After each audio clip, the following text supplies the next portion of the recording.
Alpha Education. अस्सलाम वालेकुम students, खुशामदीद and welcome on my YouTube channel Alpha education.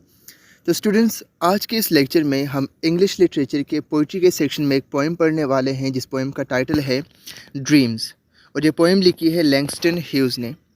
Students, आज के इस लेक्चर में हम इस पोइट के हवाले से थोड़ी सी बात करेंगे। उसके बाद हम इस पोएम जिसका टाइटल ड्रीम्स है इसकी समरी देखेंगे, इसकी लाइन बाय लाइन एनालिसिस, और लास्ट में हम थीम्स को डिस्कस करेंगे। तो स्टूडेंट्स, अगर आपने अभी तक मेरे चैनल को सब्सक्राइब नहीं किया तो प्लीज़ मेरे चैनल को सब्सक्राइब करें और ये लेक्चर अपने दोस्तों के साथ भी शेयर करें ताकि उनको भी इससे फ़ायदा हो। तो बिना टाइम वेस्ट किए आज का लेक्चर स्टार्ट करते हैं, और आज का हमारा लेक्चर है ड्रीम्स के बारे में, जो कि एक पोएम है, और ये पोएम लिखी है लैंगस्टन ह्यूज़ ने। तो बात करते हैं पोइट की, जिसका पूरा नाम है जेम्स मर्सर लैंगस्टन ह्यूज़, जो कि 1 फरवरी 1901 को पैदा हुए और इनकी डेथ हुई मई 22, 1967 को। लैंगस्टन ह्यूज़ जो थे, he was an American poet, ये एक अमेरिकन पोइट थे, सोशल एक्टिविस्ट थे, नॉवलिस्ट थे, यानी ये नॉवल भी लिखते थे, प्ले राइट थे, ड्रामास और प्लेस वगैरह लिखते थे, and columnist from Joplin Missouri, और ये कॉलमनिस्ट भी थे, ये कॉलम्स भी लिखा करते थे। One of the earliest innovators of the literary art form called jazz poetry. अब लैंगस्टन ह्यूज़ जो है एक लिटरेरी आर्ट फॉर्म है जिसको जैज़ पोइट्री कहते हैं। जैज़ पोइट्री असल में क्या है? जैज़ जो है ये एक तरह की म्यूज़िक होती है। साउथ अफ्रीका की जो इलाके हैं, लाइक वहाँ का जो कल्चर है, वहाँ की एक म्यूज़िक है जिसको जैज़ म्यूज़िक कहते हैं। तो उस म्यूज़िक की प्रॉपर्टीज़ को पोइट्री में इस्तेमाल करना और उस म्यूज़िक की प्रॉपर्टीज़ और कैरेक्टरिस्टिक्स को पोइट्री में लेके आना, ये एक आर्ट फॉर्म बन जाता है जिसको कहते हैं जैज़ पोइट्री। और जो लैंगस्टन ह्यूज़ है, ये इसके अर्लीस्ट इनोवेटर्स में आते हैं। Hughes is best known as a leader of the Harlem Renaissance. एक हार्लम रेनाइसेंस था जिसका जो लीडर है वो लैंगस्टन ह्यूज़ को माना जाता है। He famously wrote about the period, एक पीरियड था जिसको कहा जाता है the Negro was in vogue, और जिसको बाद में पैराफ्रेज किया गया व्हेन हार्लम वॉज इन वोग। इसके बारे में लैंगस्टन ह्यूज़ ने काफ़ी लिखा है। चलते हैं अपनी पोइम्स की तरफ, जिसका टाइटल है ड्रीम्स, और ये पोएम लिखी है लैंगस्टन ह्यूज़ ने। तो पोएम के टाइटल से ही वाज़ेह है कि ये पोएम किसके बारे में है? ड्रीम्स के बारे में। अब ये ड्रीम्स कौन से हैं, किस तरह की ड्रीम्स है, और ड्रीम्स के बारे में इस पोएम में क्या डिस्कशन होगी, ये चल के हम देखते हैं अपनी पोएम पे। तो पोएम की सबसे पहली फर्स्ट लाइन पे लिखा हुआ है hold fast to dreams for if dreams die. पहली 2 लाइंस में पोइट हमें एक बात समझा रहा है, एक एडवाइस दे रहा है कि अपने ख्वाबों के साथ जुड़े रहिए, अपने ख्वाब देखते रहिए, नहीं तो अगर ख्वाब मर गए, फॉर इफ़ ड्रीम्स डाई, अगर लाइफ से ख्वाब ख़त्म हो गए तो क्या होगा, अगर हमारे ड्रीम्स ख़त्म हो गए तो क्या होगा। For if dreams die life is a broken winged bird that can not fly, कि अगर हमारी लाइफ से ख्वाब ख़त्म हो गए तो हमारी लाइफ एक ब्रोकन विंग्ड बर्ड की तरह बन जाएगी जो कि फ़्लाई नहीं कर सकती। अब यहाँ पे हम इस चीज़ को समझते हैं कि ड्रीम्स का मतलब क्या है। बेसिकली यहाँ पे जो पोइट ड्रीम्स की बात कर रहा है, ये ड्रीम्स वो ड्रीम्स नहीं है कि जो हम वैसे अपनी लाइफ में ड्रीम्स देखते हैं, हम सो जाते हैं और हमें ख्वाब आते हैं, उन ड्रीम्स की बात नहीं हो रही। यहाँ पे ड्रीम्स का मतलब एस्पायरेशंस हैं, होप हैं, गोल्स है, और टारगेट्स है लाइफ में। जो हम अपनी लाइफ में टारगेट्स और गोल्स सेट करते हैं उसको ड्रीम्स की तरह रेफ़र किया है। पोइट ये समझाना चाह रहे हैं कि जब तक हम अपनी लाइफ में कोई गोल सेट नहीं करेंगे, जब तक हम अपनी लाइफ में अपने लिए कोई टारगेट सेट नहीं करेंगे, तो उसका रिज़ल्ट क्या होगा कि हमारी लाइफ मीनिंगलेस बन जाएगी। कैसे? कि life is a broken winged bird. यहाँ पे पोइट एक मेटाफर यूज़ कर रहा है कि life is a broken winged bird, कि हमारी ज़िंदगी एक ब्रोकन विंग्ड बर्ड की तरह बन जाएगी जो कि फ़्लाई नहीं कर सकती। अब ब्रोकन विंग्ड बर्ड के साथ पोइट ने इसको एसोसिएट क्यों किया है? अब अगर हम बर्ड्स को ऑब्ज़र्व करें या फिर हम बर्ड्स का कंसेप्ट लें, तो बर्ड्स पहचाने ही इसीलिए जाते हैं कि वो उड़ते हैं और वो फ़्लाई करते हैं। अब एक ऐसा बर्ड जिसके विंग्स जो हैं वो ब्रोकन हो चुके हैं, जो कि जिसके पर कट चुके हैं, तो वो उड़ ही नहीं पाएगा, ना वो उड़ सकेगा, ना वो अपने लिए फूड ढूंढ सकेगा, और इस तरह वो इवेंचुअली उसकी लाइफ ख़त्म हो जाएगी। तो यहाँ पे पोइट समझाना चाह रहा है कि हमारी ज़िंदगी में ड्रीम्स बहुत ज़्यादा इम्पोर्टेंट हैं। अगर हमारी लाइफ में ड्रीम्स नहीं होंगे तो हमारी लाइफ मीनिंगलेस हो जाएगी, हमारी ज़िंदगी का कोई भी मकसद नहीं रहेगा और हम एक बेकार की ज़िंदगी गुजारेंगे। और ड्रीम्स का यहाँ पे मतलब क्या है? ड्रीम्स का यहाँ पे मतलब है कि हमारे गोल्स जो हमने डिफरेंट टारगेट्स अपनी लाइफ में सेट करने हैं, डिफरेंट गोल्स सेट करने हैं और जो डिफरेंट हमारी एस्पिरेशंस हैं। तो पहले स्टेंजा में पोएम ने इस पोइट ने हमें ड्रीम्स की इम्पोर्टेंस बताई है कि ड्रीम्स कितने ज़रूरी हैं और ड्रीम्स के ना होने से हमारी लाइफ कैसे बन जाएगी। सेकंड स्टेंजा पे चलते हैं, hold fast to dreams for when dreams go. अब यहाँ भी पोइट वही बात रिपीट कर रहा है कि hold fast to dreams for when dreams go, कि अपने ख्वाबों के साथ जुड़े रहिए, ख्वाब देखते रहिए और अपनी ज़िंदगी में टारगेट सेट करें। नहीं तो क्या होगा, फॉर व्हेन ड्रीम्स गो, कि जब इंसान की लाइफ से ख्वाब चले जाते हैं। इसका क्या मतलब कि जब इंसान ख्वाब नहीं देखता, जब इंसान कुछ करने के लिए अपने आप को रेडी नहीं करता, जब इंसान लाइफ में कोई गोल सेट नहीं करता, तो उसका क्या नतीजा बनता है? Life is a barren field frozen with snow. Life क्या बन जाती है? एक बैरन फील्ड की तरह बन जाती है, एक बंजर खेत की तरह बन जाती है जो कि स्नो के साथ कवर हो चुकी है, फ्रोज़न हो चुकी है।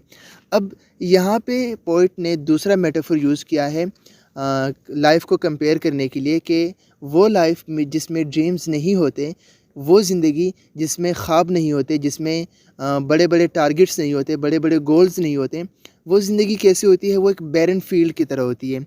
बैरन फील्ड का क्या मतलब? कि एक ऐसी फील्ड जिसमें कोई फूल उग ही नहीं सकता, जिसमें हमारे पास फ्रूट्स नहीं आ सकते, जिसमें हमारे पास फ्लावर्स नहीं आ सकते, तो वो एक बैरन फील्ड हो जाती है। तो हमारी ज़िंदगी भी ऐसे ही हो जाती है, हमारी ज़िंदगी में कोई प्रोडक्टिविटी नहीं रहती, कोई हमारी लाइफ में कोई नई चीज़ नहीं आती, हम कुछ भी नहीं कर पाते, बस वैसे ही लाइफ जीते हैं और हम मर जाते हैं और हमारी लाइफ में कोई भी अचीवमेंट नहीं रहती। तो थ्रू आउट द पोएम जो पोइट है वो ड्रीम्स की इम्पोर्टेंस बता रहा है कि हमें अपने ख्वाबों के साथ जुड़े रहना चाहिए, हमें ख्वाब देखने चाहिए और वो ख्वाब ही हैं जो कि हमारी ज़िंदगी को मीनिंग देते हैं। अदरवाइज़ विदाउट ड्रीम्स एक ड्रीमलेस लाइफ जो है वो मीनिंगलेस रह जाती है और हमारी लाइफ ज़िंदगी का कोई भी मकसद नहीं रहता। तो इस पूरे पोएम में हमें जो पोइट है वो एक एडवाइस दे रहे हैं और एडवाइस के साथ साथ वो हमें थ्रेट भी कर रहे हैं कि अगर आपकी लाइफ में ख्वाब नहीं होंगे तो फिर हमारी ज़िंदगी कैसे होगी। चलते हैं समरी की तरफ और शॉर्ट सी समरी देखते हैं कि the author describe the importance of dreams in life. अब इस पूरे पोएम में ऑथर ने क्या किया है कि इम्पोर्टेंस ऑफ ड्रीम्स को बताया है। अकॉर्डिंग टू हिम, उसके मुताबिक, life is meaningless in the absence of dream, कि ज़िंदगी मीनिंगलेस बन जाती है जब हमारी लाइफ में ड्रीम्स नहीं रहते। It is the dreams which provide reason and a goal for achieving success in our endeavours, कि ये ड्रीम्स ही होते हैं जो हमें एक रीज़न प्रोवाइड करते हैं, हमें गोल प्रोवाइड करते हैं लाइफ में, और जिसकी बेसिस पे हम अचीवमेंट्स हासिल करते हैं, हमारी लाइफ में कामयाबियाँ आती हैं। One should hold on to his dreams and should not let the dreams die, कि एक इंसान को अपने ड्रीम्स के साथ जुड़े रहना चाहिए और अपने ख्वाबों को मरने नहीं देना चाहिए। ख्वाब मरने का मतलब क्या? कि हमारी ज़िंदगी का जब कोई भी मकसद नहीं होता, जब हम अपनी लाइफ में कोई भी टारगेट सेट नहीं करते, तो तब हमारे ख्वाब मर जाते हैं। और जब हम ख्वाब नहीं देखते कुछ करने के, तो तब ये होता है कि हमारे ड्रीम्स मर जाते हैं। If dreams die life will become like a broken winged bird, जो कि पहली स्टेंजा में पोइट ने एक बात बताई कि अगर हमारे ड्रीम्स डाई हो गए तो हमारी लाइफ एक ब्रोकन विंग्ड बर्ड की तरह बन जाएगी। In this phrase the author has use beautiful metaphor to explain the essence of dreams, और इस मेटाफर के थ्रू पोइट ने ड्रीम्स की इंपॉर्टेंस को बहुत अच्छे से एक्सप्लेन किया है। अब इसी तरह कि just like a bird get his independence to fly in open sky only through wings, कि जैसे एक परिंदा अपनी इंडिपेंडेंस गेन करता है किसके थ्रू? अपने विंग्स के through.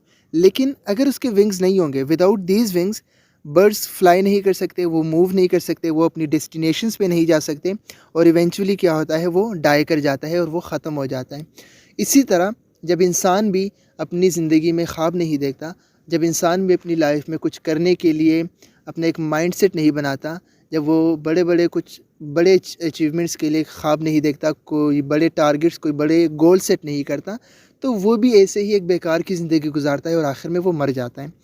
Similarly, if you do not hold tight to our dreams we also like a broken winged birds, और हम भी उसी परिंदे की तरह होंगे जो कि ना तो उड़ सकता है, ना मूव कर सकता है, ना ही अपनी डेस्टिनेशन पे जा सकता है और लास्ट में मर जाता है। तो अगर हम भी अपने ड्रीम्स के साथ नहीं जुड़े तो हमारा हाल भी एक ब्रोकन विंग्ड बर्ड की तरह होगा।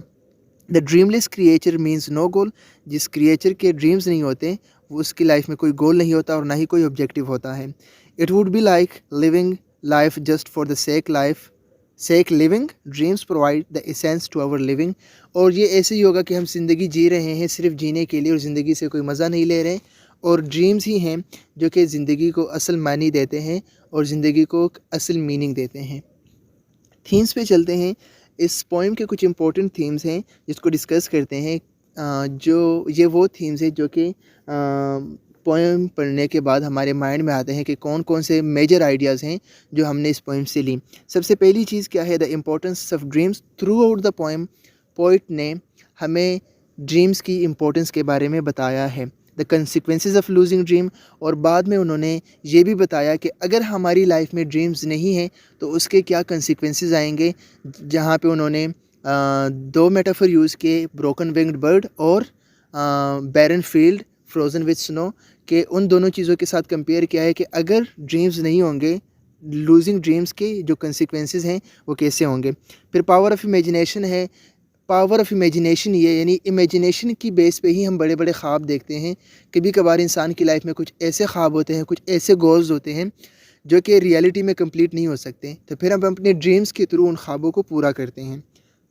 Then human need for hope. इंसान की ज़िंदगी में होप का होना बहुत ज़रूरी है। वो आपने एक मशहूर सी बात सुनी होगी कि उम्मीद पे दुनिया कायम है। तो उम्मीद पे दुनिया के कायम होने का मतलब ही यही है कि इंसान की लाइफ में जब तक उम्मीद रहती है तब तक इंसान ज़िंदगी जीता है।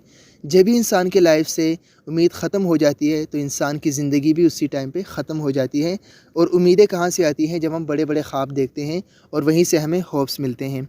फिर द ब्यूटी ऑफ नेचर, और ब्यूटी ऑफ नेचर भी यहाँ पे उन्होंने जैसे ब्रोकन विंग बर्ड और बैरन फील्ड को इन्होंने बताया है।